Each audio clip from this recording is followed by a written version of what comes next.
Computer programming and application. आज का हमारा टॉपिक है अबाउट द फंक्शंस, कि हम किस तरीके से अपने प्रोग्राम्स को मैनेजेबल बना सकते हैं, मॉड्यूलर बना सकते हैं, डिवाइड कर सकते हैं इनटू डिफरेंट फंक्शंस, और फंक्शंस क्या होते हैं और इनको कैसे यूज़ कर सकते हैं। ठीक है, सबसे पहले हम देखते हैं what is function. A function is a complete and independent program which is used or invoked by a main program and other sub programs।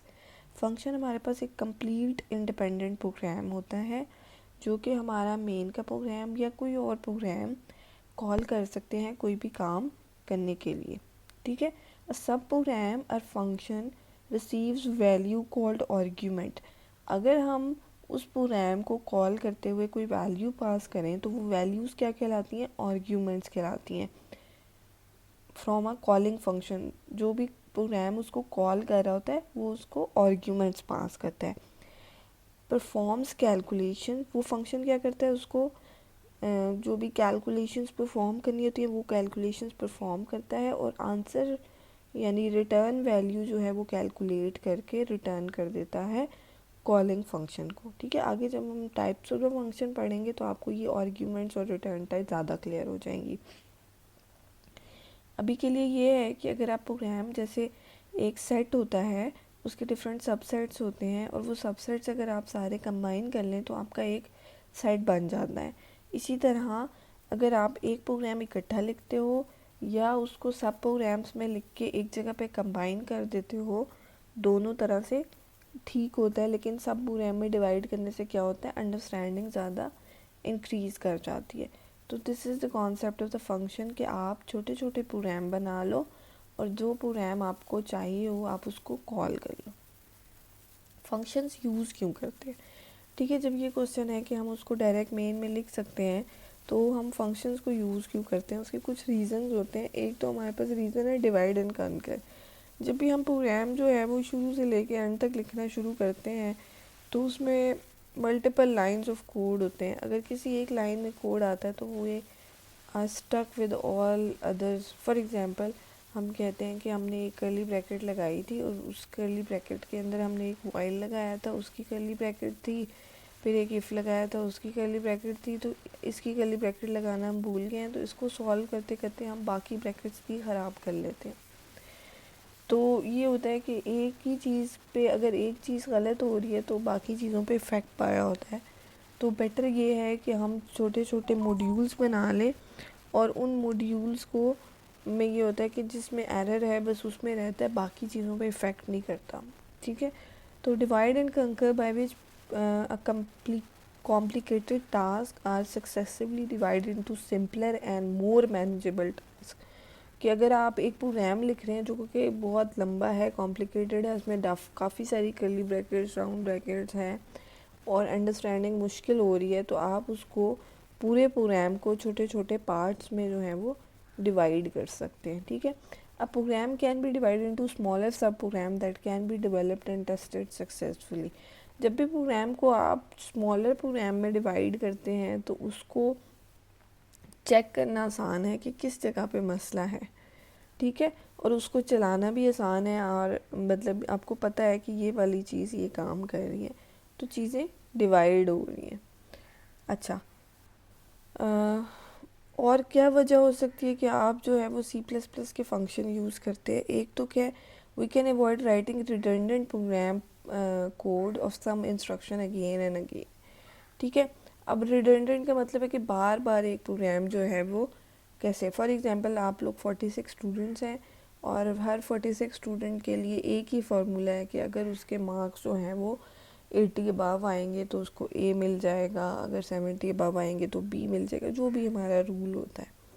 ठीक है, अब मैंने जब पहले स्टूडेंट के मार्क्स लिए और फिर मैंने उस पर चेक लगाया, इफ एल्स लगाई कि अगर इतने से इतनी की रेंज है तो इसका ये ग्रेड है, इतने से इतनी की रेंज है तो ये ग्रेड है, फिर मैंने दूसरे स्टूडेंट के मार्क्स लगे और मैंने वही चेक्स दोबारा लिखने हैं, फिर तीसरे के लिए फिर वही चेक्स दोबारा लिखने हैं। मैं उसको बार बार लिखने की बजाय मैं क्या करती हूँ कि मैं एक कोड लिख लेती हूँ जिसमें कि मेरे पास चेक हो रहे हैं कि कौन से ग्रेड है, और हर दफ़ा उस फंक्शन को मैं रोल नंबर या मार्क्स पास कर देती हूँ वो खुद ही कैलकुलेट करके बता देता है कि इस स्टूडेंट का ये ग्रेड आ रहा है। ठीक है, तो रिडंडेंट या बार बार रिपीटेड इंस्ट्रक्शन लिखने की बजाय वो जो मैं if else bar bar her student के लिए लिख रही थी, मैंने एक ही फंक्शन में लिखा और हर दफ़ा उसको डिफरेंट आर्ग्यूमेंट पास कर दिए, तो मेरा प्रोग्राम जो है वो इजी हो गया। ठीक है, इसको हम करके भी थोड़ी देर तक देखते हैं कि वो कैसे होगा।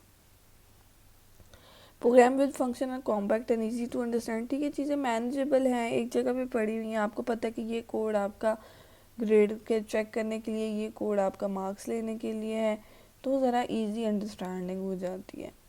फिर टेस्टिंग आसान हो जाती है। वही मैं कह रही हूँ कि अगर कर्ली ब्रैकेट आपने ढूंढनी है तो आपके लिए आसान हो जाएगी कि आपकी चीज़ें डिवाइड पड़ी हैं, सारी इकट्ठी नहीं पड़ी।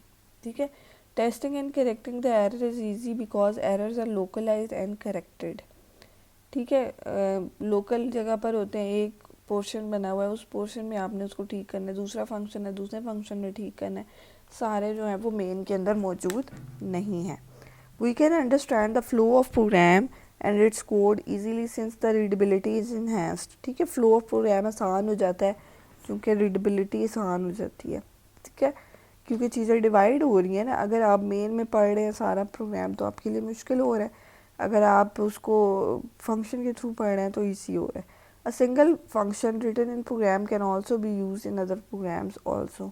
अगर आपने एक फंक्शन कहीं पे लिख लिया है, वही फंक्शन आप कहीं और किसी और प्रोग्राम में भी यूज़ कर सकते हैं अगर आप उसकी हेडर फाइल बना लें तो। ठीक है, अभी से फंक्शंस की अंडरस्टैंडिंग ले लें, फिर हेडर फाइल वगैरह की हम अंडरस्टैंडिंग बाद में देखेंगे कि किस तरीके से हम बना सकते हैं। अच्छा, जब भी फंक्शन बनाना है तो फंक्शन बनाने में आपको फंक्शन डेफिनेशन के कुछ पार्ट्स हैं जो कि क्लियर होने चाहिए। वो क्या होते हैं? वन इज़ आपने रिटर्न टाइप स्पेसिफाई करनी होती है कि आपकी रिटर्न टाइप क्या है। ठीक है, ये जो स्क्वायर ब्रैकेट्स मैंने लगाए हैं जिस बिकॉज कि यहाँ पे कुछ और आएगा इसलिए। ठीक है, जब भी आपके स्क्वायर ब्रैकेट्स लगे हो इसका मतलब है कि यहाँ पे वैल्यू लिखनी है, यानी यहाँ पे इंट लिखना है, स्क्वायर ब्रैकेट नहीं लिखने। ठीक है, यानी इंट सम, और इसके अंदर कोई भी अगर आपने कोई वैल्यू पास करी। अच्छा, जो भी आपने रिटर्न टाइप लिखी, आपकी कोई भी रिटर्न टाइप हो सकती है, कोई भी return type int, character, string, float कुछ भी हो सकती है। फिर आपने फंक्शन का नाम लिखना है, देन आपने यहाँ पर कोई भी आर्ग्यूमेंट जो उसको पास करने हैं वो लिखने हैं। ठीक है, फिर आपने अगर कोई भी वेरिएबल फंक्शन के डिक्लेयर करने हैं, आप जैसे हमें पता है कि डिक्लेरेशन स्टेटमेंट शुरू में लिखते हैं वो लिखेंगे, कोई भी स्टेटमेंट है, कैलकुलेशन है, कुछ सी इन सी आउट कराना है वो आप यहाँ पर लिखेंगे, और जब आप सारा टास्क कर लेंगे तो एंड में आपने एक रिटर्न एक्सप्रेशन लिखना होता है। ठीक है, वो रिटर्न एक्सप्रेशन क्या करता है कि जो भी रिटर्न टाइप आपने स्पेसिफाई की होती है, इस टाइप का कोई रिजल्ट जो है वो रिटर्न कर देता है। ठीक है, अच्छा, अब एग्जाम्पल क्या है, अगर आपने इसी को एक्चुअल फंक्शन की फॉर्म में लिखना हो तो हम कैसे लिखेंगे? इंट, ये क्या है हमारे पास? Return type. सम हमारे पास क्या है? Name of the function. अब इंट ए और इंट बी, ये हमारे पास दो आर्ग्यूमेंट्स हैं, एक आर्ग्यूमेंट ए है, एक आर्ग्यूमेंट बी है। फर्स्ट आर्ग्यूमेंट की डेटा टाइप भी इंट है, दूसरे की भी इंट है, डिफरेंट भी हो सकती हैं। ठीक है, अच्छा, फिर मैंने एक वेरिएबल लिया है सी, और उस वेरिएबल को मैंने कैलकुलेट किया है कि c equal to a plus B, और जो भी c में आंसर आता है वो मैंने रिटर्न कर दिया है, क्योंकि c की डाटा टाइप भी इंटीजर है इसलिए रिटर्न भी मैंने इंटीजर कर दिया। तो this is the basic type of the function कि आप किस तरीके से एक फंक्शन क्रिएट कर सकते हैं, उसका नाम रख सकते हैं, उसकी रिटर्न टाइप स्पेसिफाई कर सकते हैं, उसके आर्ग्यूमेंट स्पेसिफाई कर सकते हैं, उसकी बॉडी के अंदर उसने क्या टास्क परफॉर्म करना है वो स्पेसिफाई कर सकते हैं, और किस तरीके से आप रिटर्न स्टेटमेंट जो है वो स्पेसिफाई कर सकते हैं। अच्छा, जब फंक्शंस की बात आती है तो फंक्शन हमारे पास तीन तरह के होते हैं जो हम तीन डिफरेंट टाइप्स के यूज़ कर सकते हैं। एक function with no argument and no return value. ठीक है, ना तो वो कोई चीज़ रिसीव कर रहा है और ना ही वो कोई चीज़ रिटर्न कर रहा है।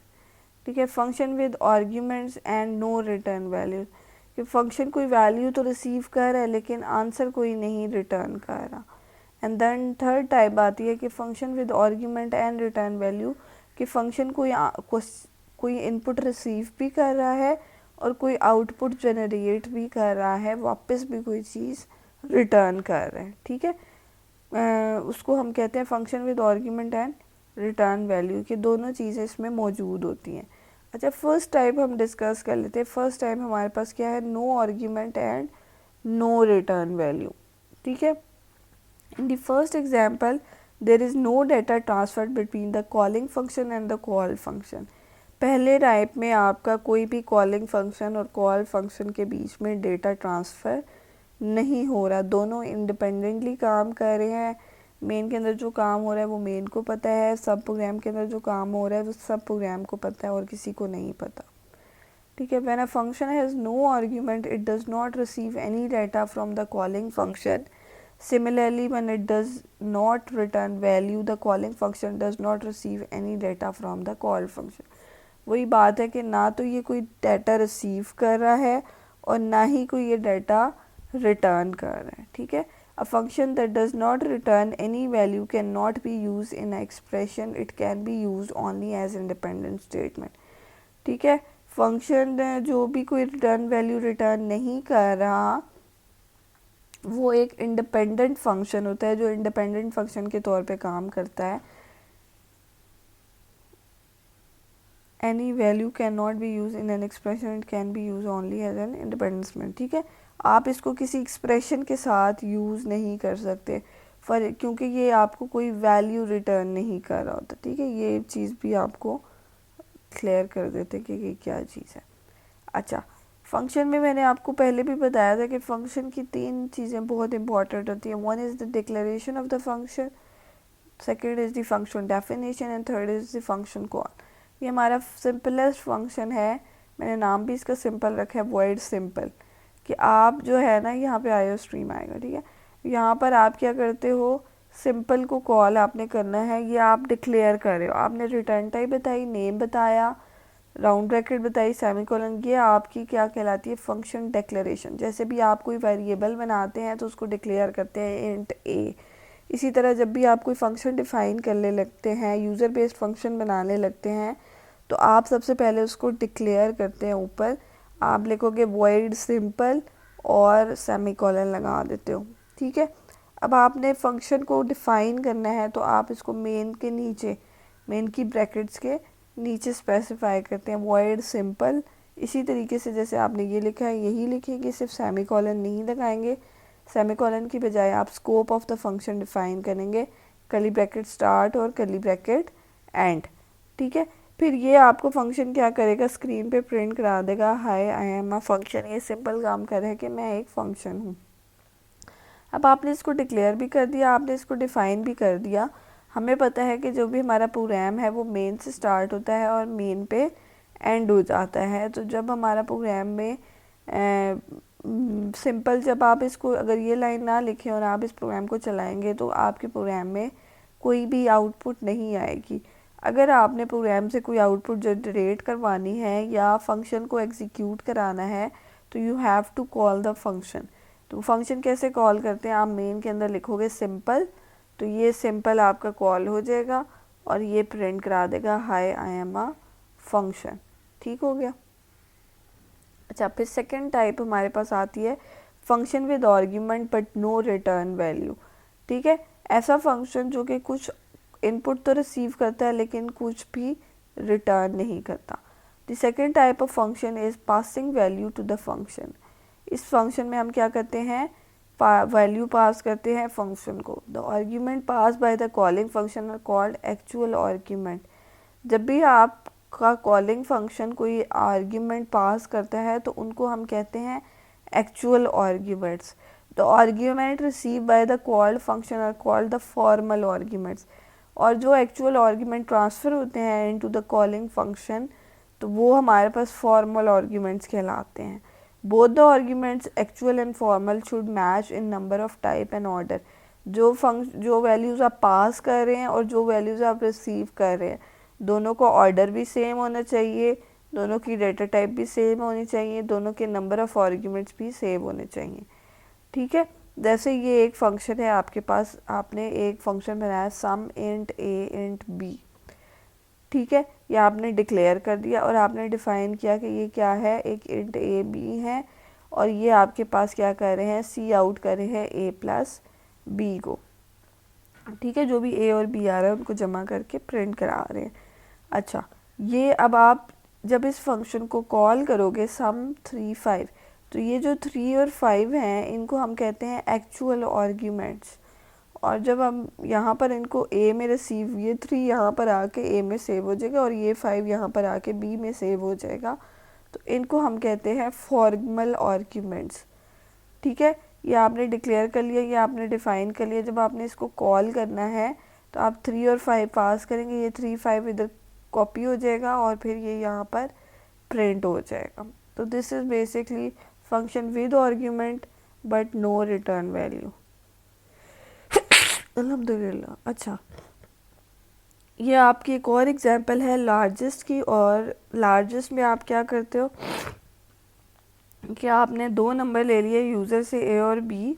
ज़रूरी नहीं कि आप एक्चुअल 3 5 वैल्यू लो, बल्कि आप ये यूज़र से वैल्यू लेकर इसको पास कर सकते हैं। ठीक है, आपने 2 वेरिएबल ले लिए, यूज़र से लिए ए और बी, उसके बाद आपने लार्जेस्ट को ए और बी पास कर दी। ये आपके कौन से आर्ग्यूमेंट्स हैं? ये आपके एक्चुअल आर्ग्यूमेंट है। ए के अंदर जो एक्चुअल वैल्यू और यूज़र ने एंटर किया है वो आएगी। फॉर एग्जांपल ए में 15 किया और बी में 17 किया, तो ए में 15 और 17 सेव होंगे और वो यहाँ पर आकर इस ए और बी में सेव हो जाएंगे। अब आप देखें कि आपका सीक्वेंस भी सेम है। अगर पहले ए है तो पहले इंटीजर ए आ रहा है और पहले बी है, तो ए की वैल्यू यहाँ इस ए में कॉपी होगी, बी की वैल्यू यहाँ बी में कॉपी होगी। 2 हैं आर्ग्यूमेंट्स, यहाँ पे भी 2 हैं, दोनों की डेटा टाइप इंटीजर है, यहाँ पे भी दोनों की डेटा टाइप इंटीजर होनी चाहिए। तो एक्चुअल आर्ग्यूमेंट और फॉर्मल आर्ग्यूमेंट्स की वैल्यूज़ जो हैं और जो भी डेटा है, ऑर्डर और डेटा टाइप सारी मैच करनी चाहिए।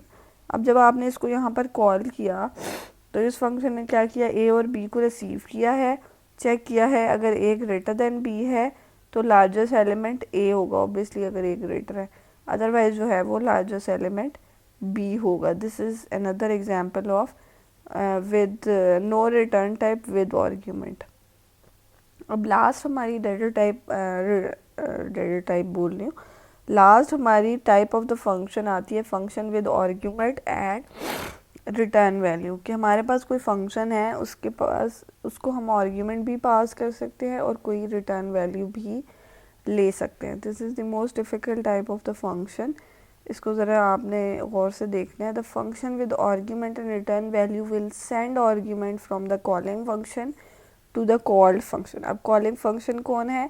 जो कि कॉल कर रहे हैं कि आपने ये टास्क करना है। जैसे कि हमारा यहाँ पे कॉलिंग फंक्शन प्रीवियस एग्जांपल में मेन था।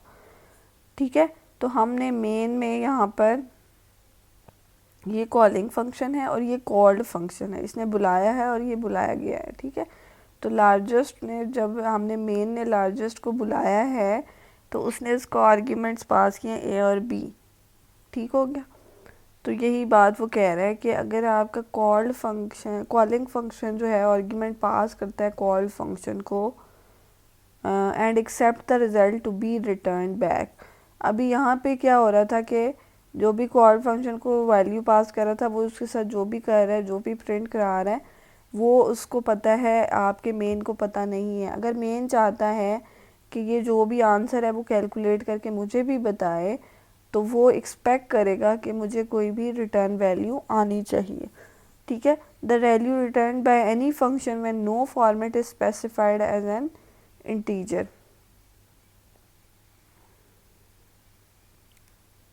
अगर आपने कोई भी फॉर्मेट स्पेसिफाई नहीं किया तो आप इंटीजर रिटर्न कर सकते हो। ठीक है, ये भी आप कर सकते हो कि ये एक एक्स्ट्रा एक इन्फॉर्मेशन है आपके लिए। लेकिन अंडरस्टैंडिंग ये है कि with argument with return type का मतलब ये है कि आप जो भी वैल्यू रिसीव कर रहे हो उसकी बेस पे आप जो भी रिज़ल्ट कैलकुलेट कर रहे हो उसमें से कोई एक वैल्यू आप, जो फंक्शन आपको कॉल कर रहा है, उसको वापस कर सकते हैं। ठीक है, फॉर एग्जांपल ये एक हमारा फंक्शन है ऐड का, इसमें हम तीन आर्ग्यूमेंट्स ले रहे हैं, int x, int y, int c. ये हमने क्या किया है, डिक्लेयर किया है। यहाँ पे हम इसको डिफ़ाइन करते हैं मेन के नीचे, int add, int x, int y, int z. और यहाँ पर हमने एक और वेरिएबल ले लिया इंट डी, और डी में हमने एक्स वाई और जी को कैलकुलेट किया और रिटर्न कर दिया डी को। यानी अब हमारी रिटर्न टाइप वॉइड नहीं है, बल्कि हमारा फंक्शन कोई ना कोई आंसर जो है वो रिटर्न कर रहा है हमारे मेन के प्रोग्राम को। ठीक है, तो ये हमारे पास बेसिकली क्या है कि मेन के प्रोग्राम को जो हमारा प्रोग्राम रिटर्न कर रहा है वो हमने रिसीव करना है। अब यहाँ पर हमने मेन में क्या किया, ए बी सी और सम चार वेरिएबल ले लिए।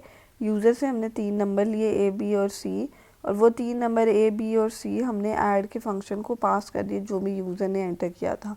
इस ऐड के फंक्शन ने क्या किया, उन 3 नंबरों को ऐड किया है और आंसर जो है वो रिटर्न कर दिया। अब आंसर जो इंटीजर टाइप का था रिटर्न हो गया, यानी यहाँ पर इंटीजर में रिसीव होगा। इंटीजर हमारे पास क्या है, सम। सम के अंदर हमारे पास जो भी इसने रिटर्न डी किया है, डी की जो भी वैल्यू है वो यहाँ सम के अंदर आके कॉपी हो जाएगी, और वो सम की जो भी वैल्यू है वो हमारे पास यहाँ पर डिस्प्ले हो जाएगी, क्योंकि हम सम वेरिएबल को यहाँ पर डिस्प्ले करें। इसका मतलब ये है कि ये कोई वैल्यू रिसीव कर रहा है, वो वैल्यू क्या है, एक्स वाई और जी, और एक वैल्यू रिटर्न कर रहा है जो कि वैल्यू है D. This is all about the functions and the type of the functions कि हमारे पास क्या होते हैं। जब भी लास्ट टाइप की हम बात करते हैं तो लास्ट टाइप में हमारे पास होता है रिटर्न स्टेटमेंट। रिटर्न स्टेटमेंट के 2 काम होते हैं। It serve 2 purposes, one executing the return statement, it immediately return the control to the qualifier. जब भी मैंने पहले मेन भी पढ़ते हुए मैंने आपको बताया था, जब भी कहीं पे रिटर्न आ जाएगा तो हमारा प्रोग्राम ख़त्म हो जाएगा, वहाँ पर उससे नीचे स्टेटमेंट नहीं चलेगी। तो हमारा जब भी किसी फंक्शन के अंदर हम रिटर्न स्टेटमेंट लिखते हैं तो वो फंक्शन भी वहाँ पर ख़त्म हो जाता है, उससे नीचे वाली लाइंस नहीं चलती। तो ये क्या करता है कि यहाँ से हमारा फंक्शन एंड हो जाता है और ये वापस कंट्रोल यहाँ पर आ जाता है और ये आगे एग्जीक्यूट करना शुरू कर देता है। सेकेंड पर्पज़ ये है कि it return the value present in the parenthesis after the return, और ये कोई भी वैल्यू जो है वो कॉलिंग फंक्शन को रिटर्न करता है। 2 चीज़ें, एक तो फंक्शन को एंड कर देता है, उसके बाद किसी स्टेटमेंट को एग्जीक्यूट नहीं करता, और सेकंड ये है कि ये आपके पास जो है वो प्रोग्राम को कंट्रोल वापस करके वैल्यू पास कर देता है। ठीक हो गया। अच्छा, आपके पास कोई भी रिस्ट्रिक्शन नहीं है नंबर ऑफ़ रिटर्न स्टेटमेंट पे। आप एक ही प्रोग्राम में डिफरेंट रिटर्न स्टेटमेंट लगा सकते हो, लेकिन आपकी एग्जीक्यूट एक ही होती है। ठीक है, फॉर एग्जांपल ये एक फ़न का फंक्शन मैंने लिखा है, इसमें करेक्टर CH ले रहे हैं आप यूज़र से, एंटर एनी अल्फ़ाबेट। आपने यूज़र से C लिया, CH यूज़र ने जो भी करेक्टर एंटर किया आपने उसकी आज की वैल्यू चेक की, अगर 65 से 90 के बीच में है तो आपने उस करेक्टर को रिटर्न कर दिया, और अगर वो 65 या 90 के बीच में नहीं है तो आपने उस करेक्टर के अंदर 32 प्लस करके रिटर्न कर दिया। ठीक है, ताकि वो मेरा ख्याल है स्मॉल वैल्यू में कन्वर्ट हो जाता है 32 ऐड करने से। ठीक है, लेकिन आपके पास क्या है, जब भी आप इस फंक्शन को चलाओगे तो या तो ये वाली रिटर्न स्टेटमेंट चलेगी या ये चलेगी। ठीक है, इफ़ चलेगा या एल्स चलेगा। अब ये कह रहे हैं note but a function can return only one value at a time, that is return A, B is invalid. अच्छा, नंबर ऑफ़ स्टेटमेंट आप एक से ज़्यादा यूज़ कर सकते हो। आप जैसे ये है, इसमें आपने यहाँ पे यूज़ किया, ये यूज़ किया, लेकिन आपने जो वैल्यू वो रिटर्न करनी होती है, यहाँ पे वॉइड नहीं आएगा, यहाँ पर करेक्टर आएगा, क्योंकि हम रिटर्न कर रहे हैं ना करेक्टर को। पहले मैंने इसको नहीं लिखा था, वॉइड लिखा था, फिर इसको करेक्टर कर दिया। तो आपने इसको करेक्टर लाजमी कर देना है, ये करेक्टर डेटा टाइप है। और अच्छा, कहने का मकसद ये है कि आपने यहाँ पर सिर्फ एक वैल्यू रिटर्न कर सकते हैं, आप एक से ज़्यादा वैल्यूज़ रिटर्न नहीं कर सकते हो। ठीक है, so far we have learned, अभी तक हमने ये सीखा है कि any C++ program contains at least one function. किसी भी C++ प्रोग्राम के अंदर एक फंक्शन ज़रूर होता है, और वो फंक्शन कौन सा होता है, वो फंक्शन होता है मेन का फंक्शन। ठीक है, if there are more than one C++ function present then one and only one of these function must be main.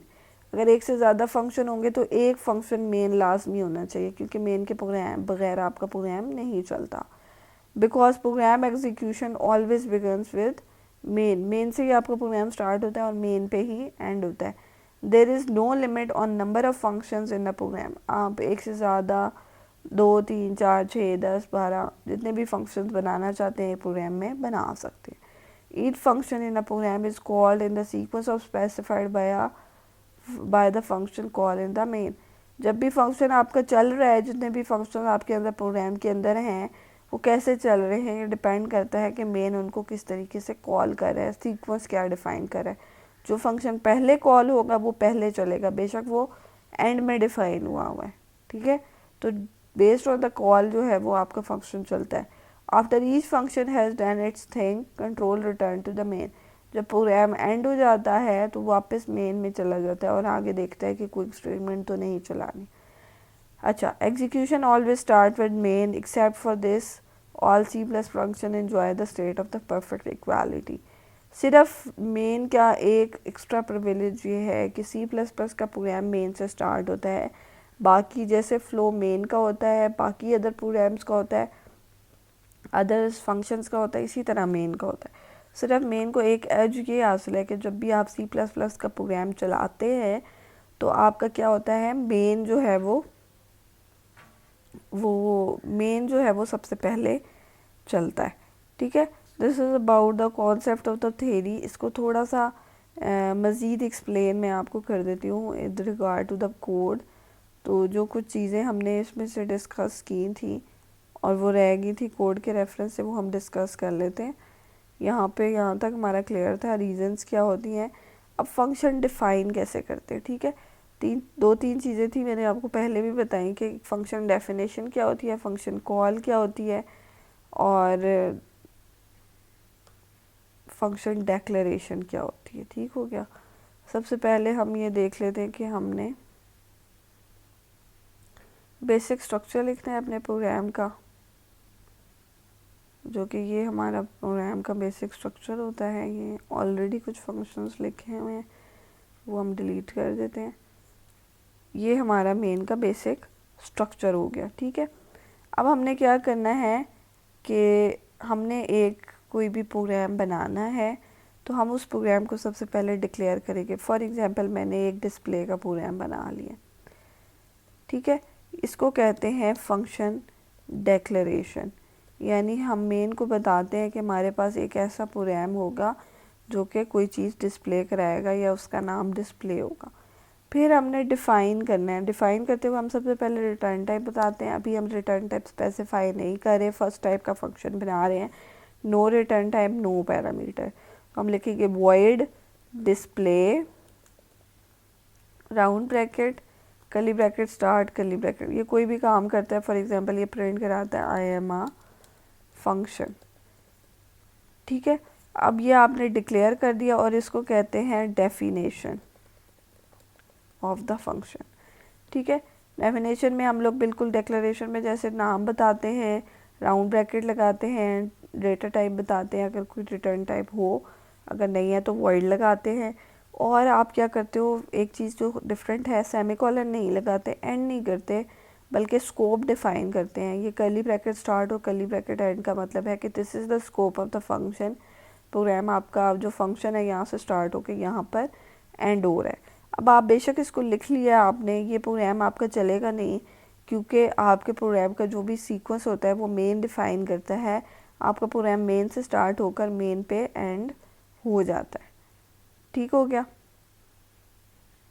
ये हमारे पास कुछ भी इस पर चला नहीं। अगर आप चाहते हो कि ये प्रोग्राम चले तो आपने इसको यहाँ पर कॉल करना है। कॉल करने का तरीका ये होता है कि आप रिटर्न टाइप नहीं लिखते, आप just name of the function लिखते हो, डिस्प्ले, ठीक है।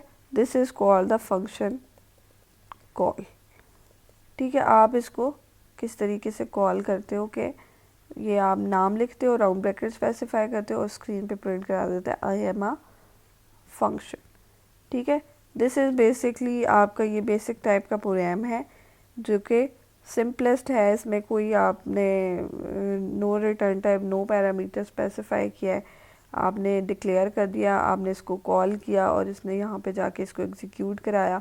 अगर इसके नीचे कोई स्टेटमेंट होती तो वो चल जाती, इससे ऊपर होती पहले वो चलती, फिर डिस्प्ले चलता और फिर सेकंड वाली चलती, ठीक हो गया।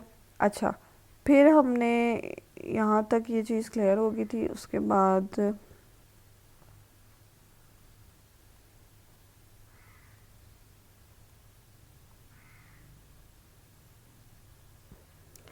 अच्छा, फिर हम कहते हैं कि हमारे पास जो दूसरी टाइप का फंक्शन होता है वो विद रिटर्न टाइप और विद पैरामीटर होता है। फॉर एग्जांपल हम कहते हैं कि मैंने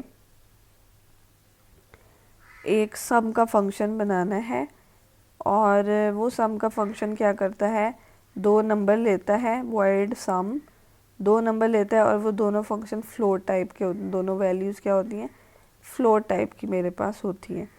तो मैंने डिफाइन कर दिया कि फ्लोट और फ्लोट मेरे पास दो वैल्यूज़ हैं, और मैंने जब इसको डिफ़ाइन करना है तो मैं डिफ़ाइन करते हुए जो वैल्यूज़ मैंने ली हैं उन वैल्यूज़ के वेरिएबल भी बनाऊंगी, यानी फॉर्मल आर्ग्यूमेंट्स बनाऊंगी।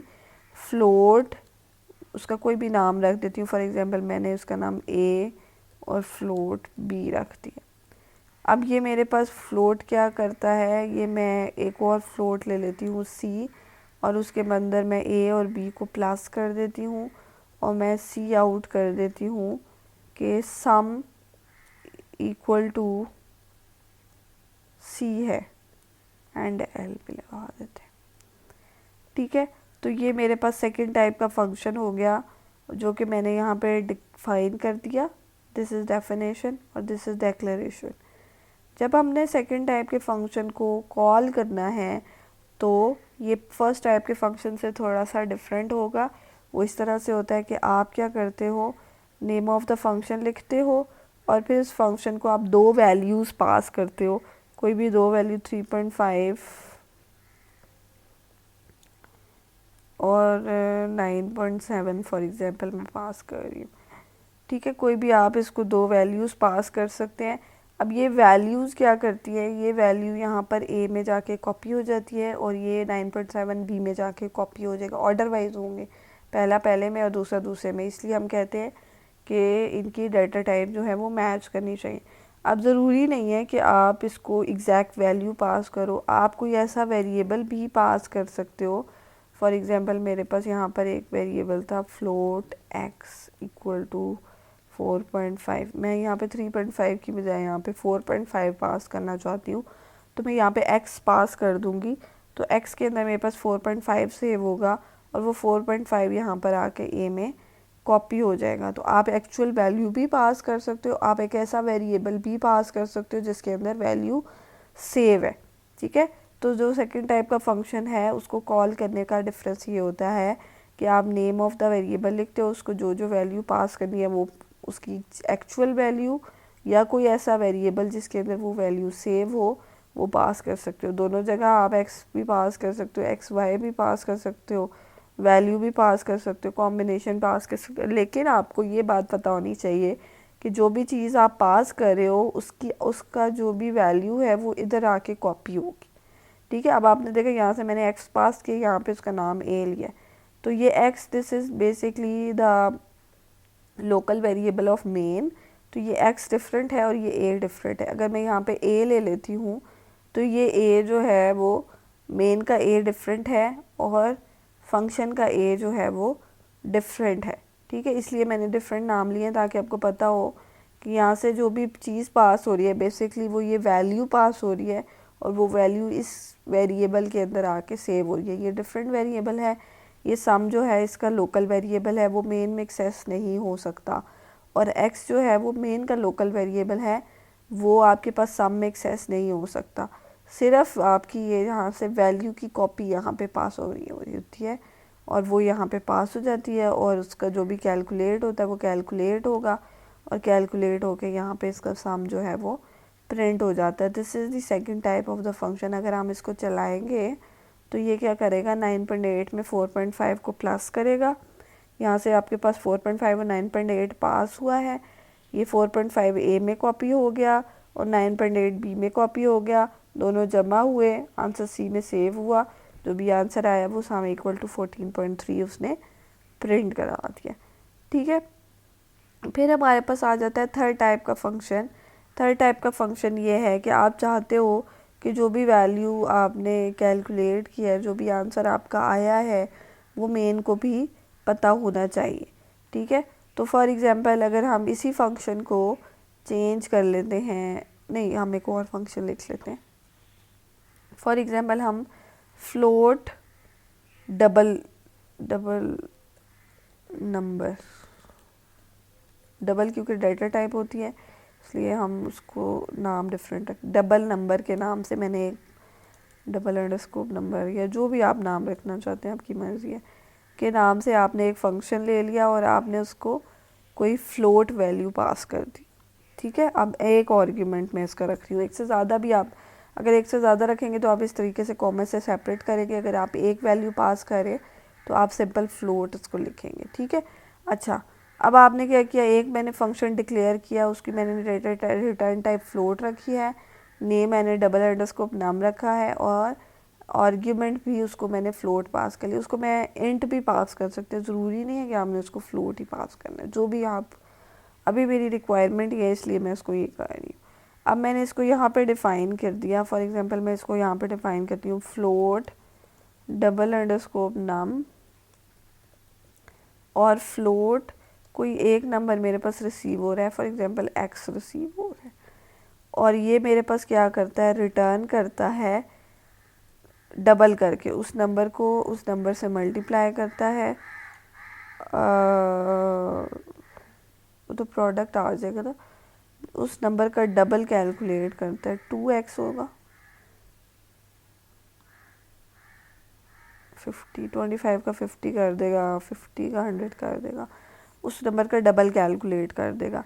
अब मैंने क्या किया, आप इसको ऐसे भी कर सकते हो, आप इसको ऐसे भी फ्लोट डी ले लो और 2 मल्टीप्लाई बाय एक्स, डायरेक्ट भी आप 2 मल्टीप्लाई बाय एक्स रिटर्न कर सकते हो और आप डी में उसको सेव करके भी रिटर्न कर सकते हो। अब ये क्या कर रहा है, डी जो है वो रिटर्न क्या है, आपका फ्लोट वैल्यू है, डी की डाटा टाइप क्या है, फ्लोट है, आपने एक फ्लोट रिटर्न कर दिया। आप इसको यहाँ पे प्रिंट भी करा सकते हैं, कोई इसमें नहीं है कि आप यहाँ पे डबल वैल्यू भी सी आउट भी करा सकते हो। मैंने कहने का मकसद ये कि इसने एक एक्स वैल्यू ली है और उस एक्स वैल्यू को डबल किया है, डी में सेव किया और वो डी वैल्यू वापस कर दी। अब जब इस ऐसे फंक्शन को कॉल करेंगे तो आपके पास जो है ना, ऐसे फंक्शन को कॉल करने का मेथड भी डिफरेंट होगा। आपने अब ये फंक्शन एक तो सिंपल, तो एक तो आसान है कि जैसे आप पहले कर रहे थे डबल अंडरस्कोप नाम और उसको कोई भी वैल्यू पास कर रहे थे, जैसे आपने 5.6 पास कर दी। ठीक है, अब ये 5.6 इधर x में कॉपी हो जाएगी और ये x जो है ये 2 से मल्टीप्लाई होगा, जो भी आंसर आएगा वो d में सेव होगा और वो जो d है वो वैल्यू कैलकुलेट करके वापस कर देगा। अब वो वैल्यू यहाँ पे वापस रिसीव होनी है, इन दोनों में तो कोई रिटर्न टाइप नहीं थी तो हमें कुछ रिसीव करने की ज़रूरत नहीं थी। अब इसमें हमारे पास रिटर्न वैल्यू आ रही है तो हम क्या करेंगे, कोई एक वेरिएबल ले लेंगे जिस टाइप की हमारी रिटर्न है, जैसे फ्लोट रिटर्न हो रही है तो हम ये फ्लोट का एक वेरिएबल ले लेंगे, फ्लोट y ले लिया फॉर एग्जांपल मैंने, तो मैं लिखूँगी y equal to double underscore नाम।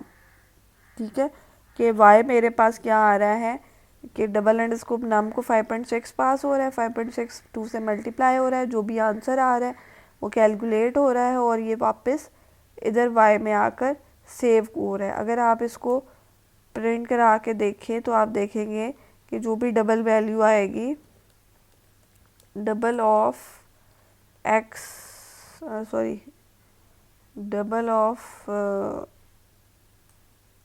नहीं लिख सकते क्योंकि, चलें लिखते हैं, डबल ऑफ 5.6 इज़, और वो वैल्यू क्या होनी चाहिए जो कि y के अंदर रिसीव हुई है हमारे पास। ठीक है, अब आप इसको चला के देखो तो ये आपके पास बेसिकली क्या हो रहा है, डबल ऑफ 5.6 इज़ 11.2। ठीक है, तो आपके पास अब क्या हुआ कि हमने इसको पास करने की बजाय हमने वापस वैल्यू रिसीव कर ली, यानी मेन को भी पता है कि इसका डबल ये है और इसको भी पता है। सम वाले केस में सिर्फ आपके सम वाले फंक्शन को पता था कि इन दोनों को जमा करके क्या आएगा, आपके मेन को नहीं पता था। अब ये वाला जो आंसर है वो दोनों को पता है। अगर आपने फर्दर इस वैल्यू से कोई और चीज़ कैलकुलेट करनी है, आप कह रहे हो कि 5.6 का जो डबल आ रहा है उसका सम कैलकुलेट करो, 5.6 का जो डबल आ रहा है यानी y वैल्यू आ रही है उसको x के साथ सम करके डिस्प्ले करो। तो अब आप क्या कर रहे हो, आप इसको चलाओगे तो ये सिंपल क्या करेगा, 5.6 के अंदर आपके पास 4.5 को प्लस करके आपका आंसर डिस्प्ले करा देगा। ठीक है, तो ये आपके पास क्या होता है, ये फंक्शन जो अब आपके पास रीयूज़ हो रहा है, आपने बार बार नहीं लिखा कि कोर वेरिएबल लो, उस वेरिएबल सी लो, उसके अंदर दो वैल्यू जमा करो, उस जमा को प्रिंट कराओ, बल्कि आपने सिंपल जो है वो जो भी आपने सम को दो वैल्यूज़ पास कर दी हैं, वो दो वैल्यूज़ आपके पास वाई जो डबल से आ रही है वो वापस लेके उसके अंदर आपने एक्स प्लस कर दिया। आप कोई और वैल्यू भी पास कर सकते हो। आप इस सम में कुछ और चेक करना चाहते हो कि सम ऑफ 9400 क्या होता है, तो आप वो भी कैलकुलेट कर सकते हैं। आप इसको चलाएंगे तो ये 9000 और 400 को प्लस करेगा, 9400 आपको प्रिंट करा देगा। ठीक है, तो ये आपके पास बेसिकली क्या होता है कि आप इस तरीके से एक फंक्शन बना लेते हैं और उसको बार बार भी रीयूज़ कर सकते हैं।